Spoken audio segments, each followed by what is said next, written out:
इथपर्यंत आणलं, पण त्या असला महिरावणाला मारलं म्हणले. आता अहिरावून राहिला, त्या संपूर्ण बांधलेल्या अवस्थेमध्ये असला म्हणले मी सोडवलं आणि पुन्हा असला युद्ध चालू झालं. आणि युद्ध करता करता म्हणले पुन्हा एक चमत्कार झाला. म्हणजे पुढला कोणता चमत्कार? हे देखोनी हरिरावणा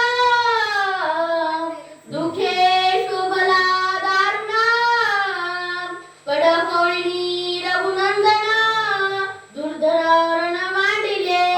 रावण मारला गेला, चंद्रसेने राहिला महिरावण. आणि महिरावणा संग रामाना आणि लक्ष्मणाला युद्ध मांडलं. आणि युद्ध खेळत खेळत म्हणले त्याचा बाहू मारला म्हणून महिरावण असला म्हणजे संतप्त झाला. आणि दुर्धर बाण हातामध्ये घेतलं आणि रामावर आणि लक्ष्मणावर टाकायला सुरुवात केली. दोघांची झुंज तयार सुरुवात झाली. आणि झुंज खेळत खेळत आता म्हणजे पुढे काय झालं म्हणजे ऐका. केला धुभूत संग्राम तेथे कौतुक झाले परम न कळे वर्म राक्षसी. एवढंच नव्हे म्हणजे त्या रामानं सगळं राम खरा हृदय युद्ध होता म्हणले. महिरावनं सगळं युद्ध खेळला. आणि युद्ध खेळत खेळत म्हणजे दोघांची झुंज जोरात सुरुवात झाली. आणि झुंज लागली आणि दोघांचं बाण एकमेकावर टकरा मारू लागले. आणि टकरा मारता वेळेस महिरावनाला बाण लागला. आणि बाण लागून श्री काय झालं म्हणजे पुढं बाण लागता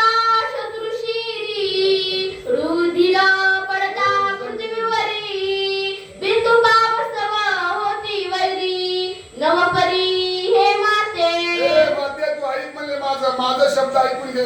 त्याला काय औषध आहे? तू असं म्हणले महिरावनला बाण लागला, त्याच्या रक्ताचा थेंब जमिनीवर पडला. त्या रक्ताच्या एका थेंबापासून कित्येक महिरावण तयार व्हायचे म्हणले. आणि असं म्हणले तुम्हाला युद्ध चालू झालेलं आहे. आणि हे म्हणले आम्हाला काय थोडं सुटायला गेलंय. आणि हे त्यासाठी मी तुझ्यापर्यंत आलोय. चंद्रसेना सचिवचनी ऐसे कुनिया कानी वर्म पुसवयासी जननी तुझला कोणी मी आलो. जननी माते आई बाबा म्हणला काय कर म्हणले.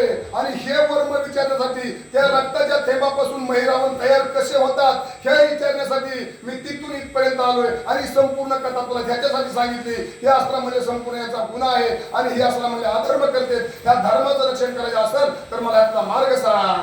वैरी कैसोनी उद्धवती त्याची कैसी हो शांती हे मन सांगावे निश्चिती श्री रघुनाथापती सुखार्थ.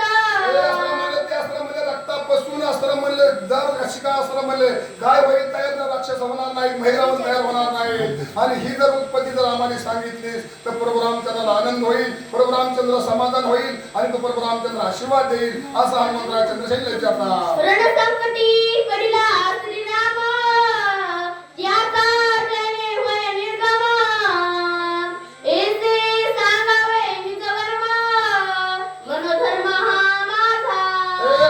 माझा धर्म आहे. मी तुला विचारतोय. दुसरा प्रभू रामचंद्र आपला देवादी देव संकटात सापडलेला आहे. महिरावण असला बाणाचा वर्षाव करतोय आणि राम असला बाण टाकत नाही. बाण टाकायला जावा, त्याला मारायला जावा, त्याचं रक्त जमिनीवर पडते. आणि जमिनीवर पडल्याबरोबर त्यातला अजून महिरावण तयार होते. म्हणजे अशी अफाट संख्या त्यांची झाली ती आता रामाला आठवत नाहीत आणि रामाला वाचू देत नाहीत. असं ह्याच्यासाठी आम्हाला मार्ग सांग असा हनुमंतराय चंद्रशेखर म्हणतो. निज धर्माचे संरक्षण करावया साधूचे पालन मरावया दुष्ट जन रघुनंदना अवतरला. बाबा म्हणला साधूचं रक्षण करण्यासाठी, दुष्टाचं निदान करण्यासाठी, दुष्टाला मारण्यासाठी ह्याच्यातला आम्हाला उपाय सांग. ह्याच्यातला उपाय सांगितलास तर संपूर्ण सगळं कार्य आपलं शेवटपर्यंत जाईल आणि सत्मार्ग येईल म्हणले. आणि काहीतरी खऱ्याचं दिवस येते, खोट्याचं जाते असं चंद्रसेना हनुमंतराया स्तुती करू लागला, विनंती करू लागली. काय म्हणते चंद्रसेना? श्रीराम भक्ताचे मायर श्रीराम ज्ञानाचे जुवार श्रीराम शुभ्राचा आधार पूर्ण अवतार श्रीराम. श्रीराम कसा आहे म्हणले? श्रीराम संपूर्ण भक्ताचा आधार आहे. देवादी देव संपूर्ण ज्ञानाचा सागर आहे.